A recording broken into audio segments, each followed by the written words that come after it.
ዶክተር ሙላት እያሱ እባላለሁ። የምሰራው በአለርት ስፔሻላይዝድ ሆስፒታል ነው። ሙያዬም ጠቅላላ ቀዶ ጠቃኝ ሐኪምና በጉበት በኮሽትና በሐሞት ደግሞ ሰብ ስፔሻሊስት ሰርጅን ነኝ። ሐሞት የሚመረተው ኖርማሊ ከጉበት ነው። ጉበታችን ነው ሐሞት የሚያመርተው። ይህ ሐሞት ደግሞ የሚጠቅመን ነገር በተለይ ቅባትና ቅባት የመሰሉ ምግቦች፣ ቫይታሚኖች ስንበላ በደንብ ተፈጭቶ ተዋህዶ ወደ ሰውነታችን ከአንጀት በኩል እንዲገባ ይረዳናል። ይሄ አንደኛውና ዋናው ጥቅሙ ነው። ሁለተኛ ጥቅሙ ደግሞ የሐሞት በሰውነታችን ውስጥ ያሉ ኬሚካሎች የበዙ ጥሩ ያልሆኑ ቅባቶች ከሰውነታችን የሚወገዱት በዚህ በሐሞት በኩል በአንጀት በኩል አድርጎ ነውና እንዳጠቃላይ ቆሻሻንም ከሰውነት ለማስወገድ ይጠቅመናል። ምናልባት ለመጨመር ሶስተኛ አንጀታችን ውስጥ የውስጥ ግድግዳው ጤንነቱ እንዲጠበቅ ይረዳል ይሄ ሐሞት። ስለዚህም ኢንፌክሽንም ለመከላከልም ይረዳል። ጥቅሞቻቸው ባጭሩ እነዚህ ሶስቱ ናቸው። ልክ እንደ ስሙ ነው፣ ጠጠር ነው የሚሰራው። ብዙ ጊዜ ሐሞት ከረጢት ውስጥ ነው። ሐሞት ከረጢት ማለት በጉበታችን በታች በኩል ያለ ተለጥፋ ያለች ከረጢት ነችና እዛ ውስጥ ጠጠር ሲፈጠር የሐሞት ጠጠር አለ እንላለን። የሚሰራው ደግሞ ሐሞት ጠጠር ብዙ ጊዜ ምንድነው? ሐሞት ግን በውስጡ የሟሙ ነገሮች አሉ። ኮሌስትሮል እና ቢሊሩቢን የሚባሉት ኬሚካሎች ሟሙተው ነው የሚገኙት። እንዲሟሟ ደግሞ የሚያደርጉ ሌሎች ኬሚካሎች እዚህ ሐሞት ውስጥ አሉ። በተለያየ ምክንያት የኮሌስትሮል ወይ የቢሊሩቢን መጠን ሲበዛ ወይም ደግሞ የሚያሟሙት እንደ ባይል አሲድ እና ፎስፎሊፒድ የሚባሉት ሲቀንሱ እነዚህ የሟሙት ነገሮች እንደ ይዘግጡና ጠጠር ነገር ይፈጥራሉ ማለት ነው። ስለዚህ በአጭሩ ጠጠር ማለት ነው። የሚፈጠረውም መሟሟት ሲያቅታቸው በተለይ ኮሌስትሮል እና ቢሊሩቢን የሚባሉት ነገሮች የሚፈጥሩት ነገር ነው። እንዳጠቃላይ ሐሞት ጠጠር ብዙ ጊዜ ምልክት የለውም። ኦልሞስት ከመቶ ሰው 80 የሚያክሉ ምንም ምልክት አያሳዩም። ግን 20ዎቹ ምልክት ያሳያሉ እና እነዚህ ምልክት ሲያሳዩ ነው ሕክምና የሚያስፈልጋቸው። ምልክቶቹ ደግሞ እምብርታችን በላይ ጨጓራ የምንልበት አካባቢ በኩልና በቀኝ በኩል በላይኛው የሆዳችን ክፍል ላይ ህመም ይሰማናል። ያ ህመም ደግሞ ብዙ ጊዜ በጣም ኃይለኛ ህመም ነው።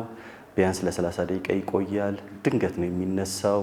አንዳንዴ ህመሙ ወደ ጀርባ ወደ ቀኝ ትከሻም ሊዞር ይችላል እና እንዲህ አይነት ምልክቶች ሊያሳይ ይችላል የሐሞት ጠጠር። ብዙ ጊዜ ግን ምልክት አያሳይም። ብዙ ጊዜ ሐሞት ጠጠር የሚታወቀው ድንገት ነው። ለሌላም ችግር አንድ ሰው አልትራሳውንድ ሲነሳ ሊገኝ ይችላል። ብዙ ጊዜ የሚገኘው እንደዚህ ነው። ሁለተኛ ደግሞ እንዲህ አይነት ምልክቶች ሲያሳዩ ጨጓራዬን አመመኝ ብለው ብዙ ጊዜ መድኃኒት ወስደው አልሻል ሲላቸው ሐኪሞች ብዙ ጊዜ እናዛለን አልትራሳውንድ፣ ምክንያቱም ምልክቶቹ ስለሚምታቱ እና ያልኩሽ ምልክቶች ካሉ ብዙ ጊዜ ጠጠር አለ የለም ብሎ ለማወቅ ቀላል ምርመራው የሆድ አልትራሳውንድ ማስነሳት ነው። የሆድ አልትራሳውንድ ሲነሳ በቀላሉ እዚህ ከረጢት ውስጥ ድንጋይ አለ ወይስ የለም የሚለውን ያሳየናል። ብዙ ጊዜ እንግዲህ በማህበረሰባችን ውስጥ ይህ ጠጠር አለ፣ ብዙ ሰው ላይ አለ። ከ6 እስከ 7 ሰው አንድ ሰው ላይ ይኖራል። ግን እንደ ማህበረሰብ ተጋላጭ የሆኑ ማህበረሰቦች አሉ። ለምሳሌ ጾታ ሊሆን ይችላል። ጾታ ሴት መሆን በራሱ ለዚህ በሽታ ያጋልጣል። ለሐሞት ጠጠር መሰራት ያጋልጣል።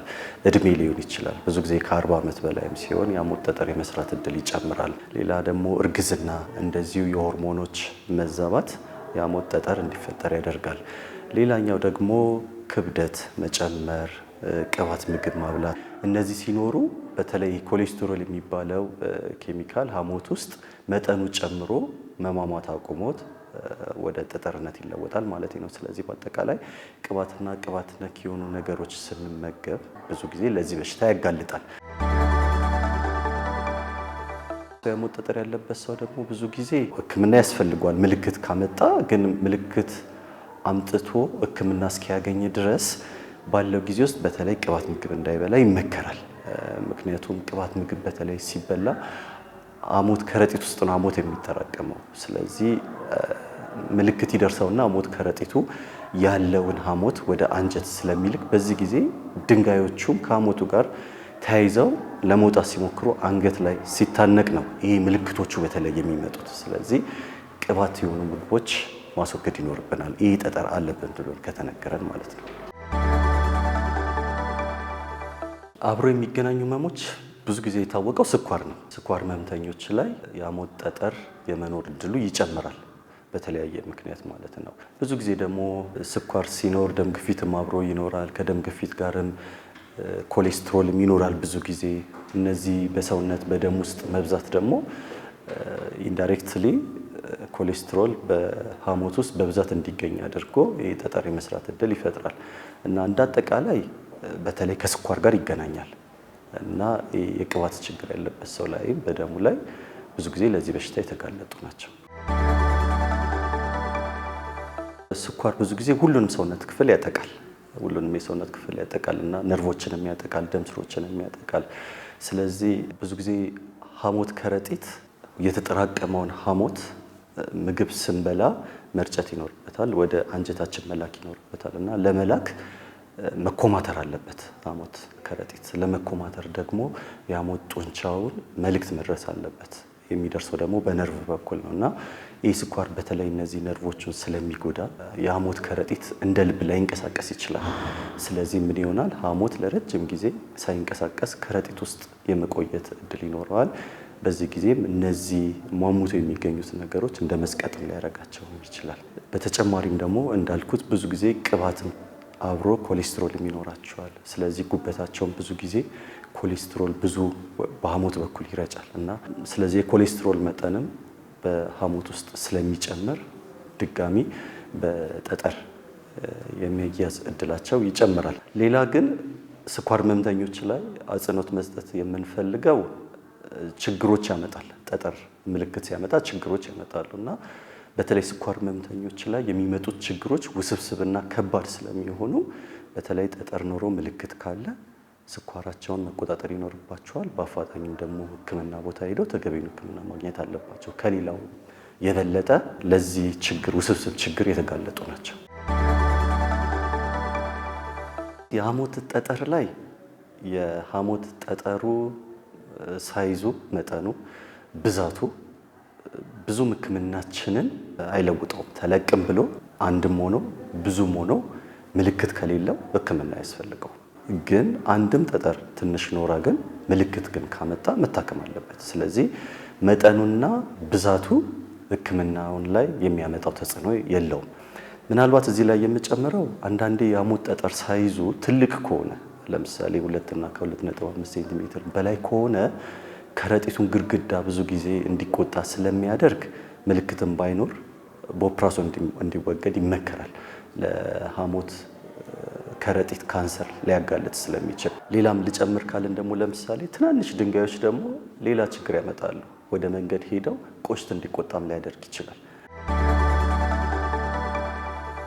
የሐሞት ጠጠር ኖሮት ምልክት የለውም። እነሱ ምንም ሕክምና ያስፈልጋቸው ክትትል ሊሆን ይችላል። ሁለተኛ ግን ደረጃ የምንለው ምልክት ሲያመጡ ነው። ምልክቶቹ ምንድናቸው? ቅድም እንዳልኩኝ ከእምብርት በላይ ወይም በቀኝ በኩል በላይኛው ሆድ ክፍል ህመም ይሰማቸዋል። ብዙ ጊዜ ይሄ ህመም ምናልባት ቅባት ምግብ ከበሉ በኋላ ወይ ተኝተው ሊቀሰቅሳቸው ይችላል። ህመሙ ቢያንስ ለ30 ደቂቃ ሊቆይ ይችላል። እንዳልኩኝ ወደ ኋላ ሊዞር ይችላል፣ ወደ ቀኝ ትከሻ፣ ወደ ጀርባ አብሮ ተያይዞ ማስታወክ፣ ማቅለሽለሽ እንዲህ ነገሮች ሊኖሩ ይችላሉ። ይህ ምልክት ያለባቸው ሰዎች ምልክት አሳዩ እንላለን። የሐሞት ጠጠር ምልክት አሳዩ። በህክምና ቃል ሲምፕቶማቲክ ኮሊሊቲያሲስ እንላቸዋለን። እነዚህ መታከም አለባቸው። እዚህ ደረጃ ላይ ያለ የሐሞት ጠጠር መታከም አለበት። ምልክቶቹ ግን ይህ ብቻ ላይሆን ይችላል። አንዳንዴ ልክ እንደ ጨጓራ ከእምብርት በላይ ብቻ ሊሰማ ይችላል። ማቃጠል ወይም ሆድ መንፋት፣ አየር መብዛት፣ ማስገሳት፣ ቅባት ምግብ አለመስማማት፣ ይህ ብቻ ምልክት ሊሆን ይችላል። እንዲህ አይነት ምልክት ሲኖራቸው ሌላ እንዲህ አይነት ተመሳሳይ ምልክት የሚሰጡ በሽታዎች አለመኖራቸውን በተጨማሪ ምርመራ መረጋገጥ ይኖርበታል። ከተረጋገጠ በኋላ እነዚህም ሰዎች ምልክት ያለባቸው ብለን መታከም አለባቸው። ስለዚህ ምልክት የሌላቸው አሉ፣ ምልክት ያላቸው አሉ። ሶስተኛ ደረጃ ግን ውስብስብ ችግር ሲመጣ ነው፣ ሲደርስ ነው። ስለዚህ ብዙ ጊዜ ምልክት ያለባቸው ሰዎች ናቸው እንደዚህ ውስብስብ ችግር የሚደርስባቸው። ስለዚህ ሶስተኛ ደረጃ ማለት ይሄ ኮምፕሊኬሽኖች ሲኖሩ ናቸው።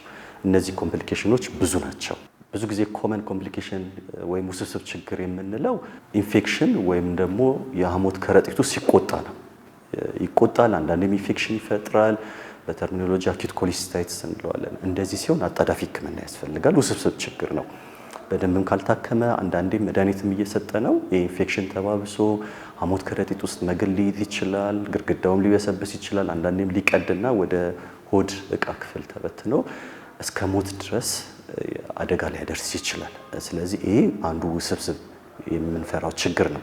ለዛ ነው ምልክት ሲኖር መታከም አለባቸው የምንለው። ሌላ ውስብስብ ችግር ወይም ተጓዳኝ ችግር የምንላቸው ደግሞ አንዳንዴ ሐሞት ከረጢት ውስጥ ያለው ድንጋይ ወደ ሐሞት መንገድ ይሄዳል። እንደዛ ሲሄድ ሐሞት ወደ አንጀት እንዳይሄድ በመስጋት የሐሞት መንገድን ይከለክላል። ሐሞት ወደ አንጀት አይመጣም። ስለዚህ ተጨማሪ ምልክቶች ማሳየት ይጀምራሉ። አይናቸው ቢጫ ይሆናል፣ ሰውነታቸውን ያሳክካል፣ አይነ ምድራቸው እንደ መንጣት ሊያደርግ ይችላል፣ ሽንታቸው እንደ ሻይ ከለር ሊለውጥ ይችላል። አንዳንዴም እዚህ ላይ ኢንፌክሽን ተጨምሮ ኮላንጀትስ የምንለውን የምንፈራውን ኢንፌክሽን ሊፈጠር ይችላል። ይህ ውስብስብ ችግርም አደገኛ ነው። በአፋጣኝ መታከም አለበት። አንዳንዴም በቶሎ በኦፕራሲዮን መስተካከል ይኖርበታል። ሌላኛው ደግሞ አሳሳቢ ችግር የምንለው የቆሽት መቆጣት ነው። ብዙ ጊዜ የሐሞት መንገድና የቆሽት መንገድ በአንድ ቀዳዳ ነው ወደ አንጀት የሚገቡት፣ በላይኛው ትንሹ አንጀት የሚገቡትና ይህ ትንሽ ድንጋይ በዛ በኩል ሲያልፍ የሐሞት ቆሽት መንገዱንም ስለሚዘጋ ቆሽት እንዲቆጣ ሊያደርግ ይችላል። የቆሽት መቆጣት እራሱ አንዳንዴ አደገኛ ሆኖ እስከ ሞት ሊያደርስ ይችላል። ስለዚህ እነዚህ ችግሮች ሲኖሩ ኮምፕሊኬትድ ኮሊስታይትስ እንላቸዋለን። ውስብስብ ችግር ያመጡ የሐሞት ጠጠር እንላቸው። እነዚህም መታከም አለባቸው እና እንደ አጠቃላይ በ3 ደረጃ ልንከፍላቸው እንችላለን። የትኛው ህብረተሰብ ውስጥ ግን በብዛት ይገኛል የሚለውን ስናወራ ቅድም እንዳልነው መጀመሪያ እድሜ ነው። ከ40 ዓመት በላይ ሲሆን የመጋለጥ የመያዝ እድል ይጨምራል። ይህ ማለት ግን ልጆች ላይ አይኖርም ማለት አይደለም። ከ40 በታች አይኖርም ማለት አይደለም፣ ግን መጠኑ ይጨምራል ከ40 ዓመት። ሁለተኛ ደግሞ እንዳልኩኝ ሴቶች ላይ ይበዛል ከወንዶች ይልቅ። ይህ ምክንያቱ ምንድነው? ከሆርሞን ጋር የተገናኘ ነው። በ2-3 እጥፍ ሴቶች ላይ መገኘት እድል አለ እንጂ ወንዶች ላይም ይገኛል። ሌላ ደግሞ አንዳንዴ እርግዝናም ራሱ ተደጋጋሚ እርግዝና ሲኖር ለሐሞት ጠጠር የመያዝ እድልንም ይጨምራል። እርግዝና በራሱ የወሊድ መቆጣጠሪያ እንክብሎች በተለይ ኤስትሮጅን እና ፕሮጀስተሮን ያላቸውን ትንሽ የመያዝ እድልንም ሊጨምር ይችላል። ከመጠን በላይ ውፍረት፣ ቅድም እንዳልነው ከመጠን በላይ ውፍረት ኦቤሲቲ በራሱ አንድ አጋላጭ ነው። ክብደት መቀነስ ራሱ ያልተገባ ፈጣን የሆነ ክብደት መቀነስ ሐሞታችን ውስጥ ብዙ ኮሌስትሮል እንዲኖር ያደርጋል። ስለዚህ ይህም ራሱ ያጋልጣል እና ክብደት ራሱ ስንቀንስ ጤነኛ አቀናነስ መሆን አለበት። ማክሲመም ከ1 ኪሎ ግራም ፐር ዊክ መብለጥ የለበትም ስንቀንስ። ስለዚህ ፈጣን የሆነ የክብደት መቀነስም ለዚህ አጋላጭ ያደርጋል። ሌላ ደግሞ በተለይ ፒግመንት ስቶን የምንለው አለ እኛ ሀገር ብዙ ጊዜ ኮመን አይደለም። እንዲህ አይነት ነገሮች የሚከሰቱት ደግሞ የደም ችግር ያለባቸው ሰው ናቸው። አንዳንዴ ቢሊሩቢን የሚባለው ሐሞታችን ውስጥ ያለው የሚሰራው ከቀይ የደም ሴል ነው። የሞተ የተበላሸ ቀይ ደም ሴል እና በተፈጥሮ የቀይ ደም ሴል ችግር ያለበት ሰው ላይ እነዚህ ቀይ ደም ሴሎች ብዙ ጊዜ ስለሚሞቱ ስለሚከሰከሱ ለዚህ ቢሊሩቢን ለሚባለው መብዛት ያስከትላል እና የደም ችግር ያለባቸውም ሰዎች ለዚህ የተጋለጡ ናቸው። የጉበት በሽታ ራሱ አንዳንዴ የተጎዳ ጉበት ሲሮሲስ የምንለው ራሱ ለዚህ ለሐሞት ጠጠር እንዲጋለጡ ያደርጋቸዋል። እሱ ብቻ አይደለም። አንዳንድ ኦፕራሲዮኖች፣ ቀዶ ሕክምናዎች በተለይ ጨጓራ ላይ ትንሹ አንጀት ላይ የሚደረጉ ቀዶ ጥገናዎችም ለዚህ ሊያጋልጡ ይችላሉ። ሌላው ደግሞ አንዳንዴ በዘርም ሊሄድ ይችላል። እናት ካለች ልጅ ጋር የመሄድ እድሉ ይጨምራል። ስለዚህ የቅርብ ዘመድም ሐሞት ጠጠር ያለበት ሰው ካለ በ2 እጥፍ የመያዝን እድል ይጨምራል። እንዳጠቃላይ ብዙ ናቸው። እነዚህ ትንሽ የገለጽኳቸው ናቸው። አልኮል መጠጣት ብዙ ጊዜ ደማችን ውስጥ ሰውነታችን ውስጥ የቅባት መጨመር ሊያመጣ ይችላል። ኮሌስትሮልም ብዙ ሊኖራቸው ይችላል። ሁለተኛ ደግሞ ከመጠን በላይ መጠጣት ለጉበት ችግር እንዲመጣ ያደርጋል። የጉበት ችግር ደግሞ በራሱ ያጋልጣል። እንዳልኩሽ በተለይ አልኮል ለዚህ ችግር ያጋልጣል። ብዙ ጊዜ አብሮ ሲጋራ ማጨስ ይኖራል። ሲጋራ ማጨስ ሲኖር ደግሞ ለቆሽት መቆጣት በተለይ ደግሞ ያጋልጣል። እንዳጠቃላይ ግን ሕክምናው ምልክት ካመጣ ሕክምናው ምንድነው? የሐሞት ከረጢቱን በቀዶ ሕክምና ማስወገድ ያስፈልጋል። አሁን ከረንትሊ ሪኮመንድ የሚደረገው ይሄኛው ነው። ከዚህ በተጨማሪ ግን ይህ ሕክምና ብዙ ጊዜ እንደ ድንገተኛ አይደለም የምንሰራው። በቀጠሮ ነው። ስለዚህ ይህን ቀዶ ጥገና ግን እስኪያደርጉ ምክር መምከር ያስፈልጋል። ቅባት ምግብ እንዳይበሉ፣ አንዳንዴም ጥግብ ብሎም እንዳይበሉ እንመክራቸዋለን። ይህም አንዱ ሕክምና ነው፣ ምግባቸውን እንዲያስተካክሉ። ሁለተኛ ደግሞ ውስብስብ ችግር ምልክቶችንን መንገር ያስፈልጋል፣ ማወቅ ያስፈልጋል እንዲህ አይነት ምልክት ያለበት ሰው። ምክንያቱም ውስብስብ ችግር ሲኖር ሕክምናው ድንገተኛ ስለሚሆን ህመሙ ከ24 ሰዓት በላይ ሲቆይ ተጨማሪ ደግሞ ትኩሳትም ሊኖራቸው ይችላል። ብርድ ማለት ሊኖር ይችላል። ድንጋይ ወደታች ሄዶ አይናቸው ቢጫ ከሆነ ትኩሳት ካለው ያ ኢንፌክሽን ምልክት ነው። እንዲህ አይነት ምልክት ካለባቸው በአፋጣኝ ወደ ጤና ተቋም ሄደው ሕክምና መውሰድ አለባቸው። ውስብስብ ችግሮች ሲኖሩ መጀመሪያ የምናደርገው ምንድነው? ኢንፌክሽኑን በመድኃኒት ማከም ያስፈልጋል። ወዲያውኑ ተኝተው ነው ግዴታ መታከም ያለባቸው። እናስተኛቸዋለን፣ መድኃኒት እናስጀምራቸዋለን፣ የኢንፌክሽን መድኃኒት እናስጀምራቸዋለን። ብዙ ኃይለኛ ህመም ስላላቸው የህመም ማስታገሻ እንሰጣቸዋለን። ከዛም እንደ ሁኔታው አጣዳፊ ኦፕራሲዮንም ልናደርግ እንችላለን። በድንገተኛ ሞት ከረጢቱንም ልናወጣ እንችላለን። አንዳንዴ ግን እንደ ድንገተኛ የሚያሰራን ምቹ ነገር ከሌለ ግን ብዙ ጊዜ በመድኃኒት አክመን ከ6 እስከ 8 ሳምንት በኋላ በኦፕራሲዮን ማውጣት ያስፈልጋል ማለት ነው። እና እንደ አጠቃላይ ሕክምናው በመድኃኒት በቀዶ ጥገና ማውጣት ነው። በድንገተኛ ኦፕራሲዮን ማድረግ ካልተቻለ ነው ከ6 እስከ 8 ሳምንት ጠብቀን የምንሰራው። በመሃል የሚወስዱት መድኃኒት የለም። የኢንፌክሽን መድኃኒት ጊዜውን ከጨረሱ ያቆማሉ። እስከዛ ድረስ ግን ቅባት ምግብ መቀነስ አለባቸው። ያው እንዲመገቡ ሪኮመንድ የምናደርገው ብዙ ጊዜ አትክልት፣ ፍራፍሬዎች፣ ጥራጥሬ ምግቦች፣ ውሃ አብዝቶ መጠጣት፣ ምናልባት ቅባቱ የተቀነሰለት ወተትና የወተት ተዋጽኦ መውሰድ ይቻላል። ከዛ በተጨማሪ ምናልባት አሳ፣ ዶሮ፣ የዶሮም ስጋ ከቆዳው ውጪ ያለው፣ ቆዳው ግን ብዙ ቅባት ስላለው አይመከርም። ከቆዳው ውጪ የዶሮ ስጋ፣ እነዚህ ነገሮች ይመከራሉ። ዘይትም ከተቻለ የወይራ ዘይትም ኦሊቭ ኦይል ጥሩ ነው። ቅባት መጠናቸው አነስተኛ ስለሆነ ማለት ነው።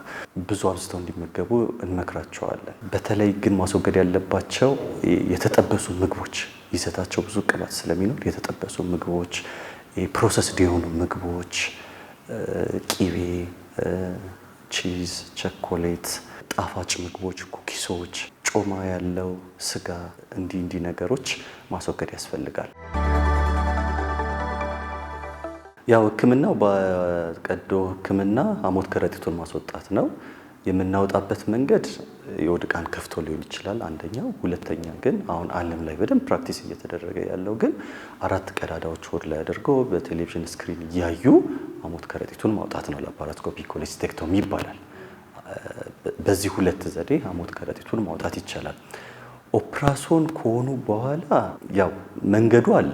የሐሞት ከረጢቱን አወጣን እንጂ የሐሞት መንገድ አለ። አንዳንዴ የሐሞት መንገድ ላይ ተመልሶ ድንጋይ ሊመጣ ይችላል። ሌላ ችግሮች ካሉ በተለይ መንገዱ ላይ እንጂ ከረጢቱ ከወጣ ተመልሶ እዛው ላይ የመምጣት ነገር አይኖርም። መንገዱ ላይ ግን ሊኖር ይችላል። ልክ እንደ ማንኛውም ሰው የሐሞት ጠጠር ስናወራ ብዙ ጊዜ ሐሞት ከረጢት ውስጥ ነው እንላለን እንጂ አንዳንዴ መንገድ ላይም ሊፈጠር ይችላል። በብዙ ምክንያት ኢንፌክሽን ሊሆን ይችላል፣ ፓራሳይት አስካሪስ ወስፋትም ሊሆን ይችላል። አንዳንዴ እዚህ የሐሞት መንገድ ውስጥ ገብቶ ሐሞት በደንብ እንዳይፈስ ወደ አንጀት በማድረግ እዛ ዘግቶ ድንጋይ ኢንፌክሽን ፈጥሮ ድንጋይ እንዲፈጠር ሊያደርግ ይችላል። ስለዚህ እዛ ላይ የሚፈጠር የሐሞት ጠጠር ሊፈጠር ይችላል ማለት ነው እንጂ ከረጢቱ እስከወጣ ድረስ ድንጋይ አይኖርም። አጋላጭ ምክንያቶችን ስናወራ መለወጥ የማንችላቸውና መለወጥ የምንችላቸው ነገሮች ብለን መክፈል እንችላለን። ለምሳሌ ጾታ፣ እድሜ፣ ዘር መለወጥ አንችላቸው። ስለዚህ እሱ ላይ ምንም ማድረግ አንችልም። መለወጥ የምንችላቸው ነገሮች አሉ። አመጋገባችንን በማስተካከል፣ ውፍረታችንን በማስተካከል፣ ስንቀንስም ጤነኛ አቀናነስ በመቀነስ፣ እንቅስቃሴ በማድረግ፣ ቅባት ምግብን በመቀነስ፣ ጤነኛ የአመጋገብ ሂደትን በመጠቀም መከላከል ይቻላል። ስለዚህ አመጋገብና እንቅስቃሴ በማድረግ ክብደታችንን በመቆጣጠር ፈጣን ክብደትን መቀነስን በማስወገድ የመምጣት እድሉን መከላከልና መቀነስ እንችላለን። ብዙ ጊዜ የሚመጡት እኛ ጋር አንዳንዴ ውስብስብ ሆነው ነው የሚመጡትና ውስብስብ ችግሮች ሲመጡ ሕክምናውም እንደዛውም ትንሽ ይከብዳል። ረጅም ጊዜ ሆስፒታል የሚቆያሉ። ሰርጀሪውም ኦፕራሲዮንም ማድረጉም ቀላል አይደለምና ስለዚህ እነዚህ ውስብስብ ከመቸገራቸው ከመምጣታቸው በፊት ምልክቶቹ ላይ ብንታከም ኦፕራሲዮኑም ቀላል ነው። ቶሎ ማገገምም ይቻላል። ቶሎም ደግሞ ወደ ነበርንበት ህይወት መመለስ እንችላለን። ስለዚህ ብዙ ጊዜ ጨጓራ እየተባሉ ነው ህመምተኞቻችን የሚቆዩት እና መጨረሻ ላይ ችግሮች ከተፈጠሩ በኋላ ነው አልትራሳውንድ ሲነሳ የሚታወቀው።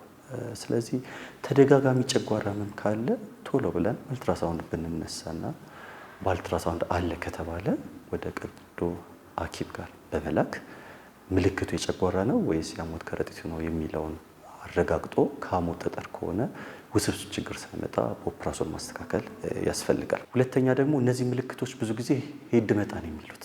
ያማቸዋል፣ ከዛ ይተዋቸዋል። ወራት ሊቆይ ይችላል፣ አንዳንዴም ዓመትም ሊቆይ ይችላል። በዚህ ሰዓት ተሽሎኛል ብሎ የመዘናጋት ነገር ይኖራል። ስለዚህ ቆይተው ሲመጡ እነዚህ ውስብስብ ችግሮች ተፈጥረው ሊሆን ይችላል። ስለዚህ አንድ ምልክት ካለ ክትትል ባናቋርጥና ተገቢውን ሕክምና ምልክት ባለበት ደረጃ ላይ ብንወስድ ጥሩ ነው። ሶስተኛ ደግሞ ስኳር ህመምተኞች ምልክት ሲኖር የሚመጣው ውስብስብ ችግር ከሌሎቹ ትንሽዬ ጫን ያለ ነው። ስለዚህ ስኳራቸውን መቆጣጠር አለባቸው። ክትትልም አድርገው ሐሞት ከረጢታቸውን ማስወገድ ይኖርባቸዋል።